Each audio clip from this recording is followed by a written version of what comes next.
What's up, fam? Welcome to episode 12 of the Week in Review. It's the Dubseed weekly video blog where we explore the journey of growing a music startup in New York City. This week, work-wise, things are pretty mellow. Not work-wise is pretty mellow too, but there's some cool things going on. Right now, heading into WeWork to get some work done.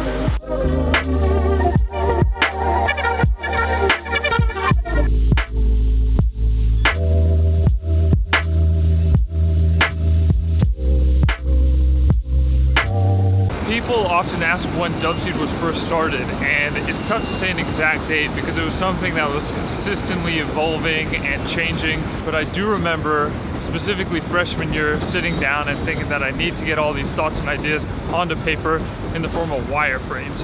And wireframes are basically like a mock-up of what a website will eventually look like.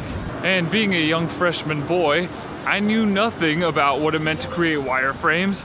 And I just figured, how hard could this be? So let's just say it was not as easy as I thought, and I still have those wireframes that I created however many years ago. I'm gonna show them to you guys later on in the blog, but basically they consisted of absolutely every idea and every concept, everything that I've ever wanted to do on one platform, on one website, just jam-crammed, just packed in there. A music networking site, a STEM marketplace, Reddit-based voting system, tutorials, reviews, and a distribution platform, all in one place. It was kind of messy, but I didn't realize that. And I tried showing the idea to an entrepreneurship professor that I was working with. I showed it to Mr. Purdy, and I remember being really confused at the fact that he was really confused. Like, you don't get it, bro?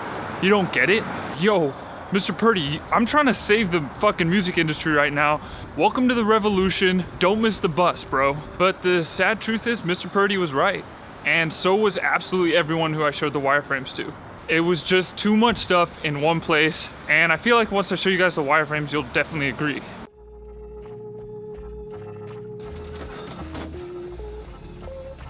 Okay, check it out.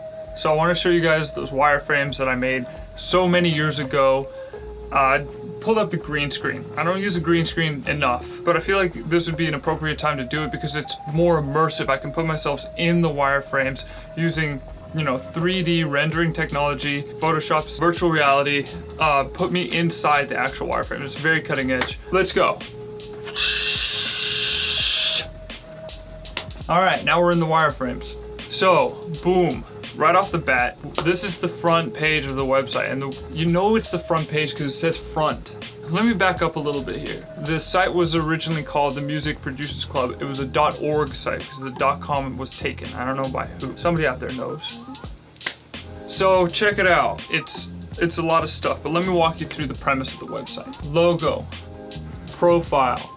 You got points for contributing content. You can contribute your music, more stuff you can contribute, the more stems. Points. Stems, I'll go ahead and contribute one more. This artist right here. People are uploading all this crazy amount of stuff, and he gets a vote. And he gets a vote. Each of those things to make it to the front. And the idea was you come on to decide the person who contributed the most stuff and got the most points, just like in Reddit. You with me? Oh, and by the way, feel free to follow an artist. That's a function we built into the site. Oh, and by the way, if you want to filter, we have those as well. There's a wide assortment of filters. I'm talking about dubstep. I'm talking about house. I'm talking about other filters, etc. Let's back up a little bit here and take a look at the design. I'm talking about the aesthetic. First of all, the colors. A few fast food restaurants with a similar color scheme. McDonald's, Wendy's, In-N-Out. Why did I choose those colors? To pay homage to the Big Mac. It's funny looking back, but here's the point I'm trying to make. Any one of these individual elements or functions could have been a whole business in itself. They could have made up a whole website of just stems or just tutorials or just tracks. And the fact that I decided to cram it all into one thing just made it a giant mess. Entrepreneurs, creators, artists, people building things should have one clear objective and focus on doing that as best as possible. Entrepreneurs naturally have a crazy amount of creative energy and ideas floating around, and I've noticed so many people making the common mistake of combining all of their interests and passions into one project. It gets too complicated, people won't get it, people don't have the patience for it. Just keep it as simple and as focused as possible.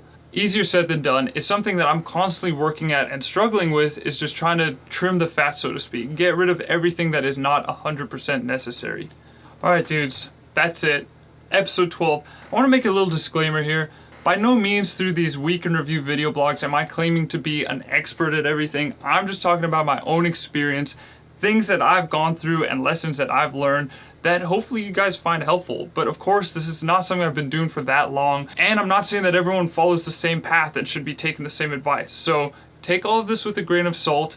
I love doing this because I want to tell a story, hopefully one that inspires people or educates people, or at the very least is entertaining. That's really all I'm trying to do. With that being said, thanks for watching.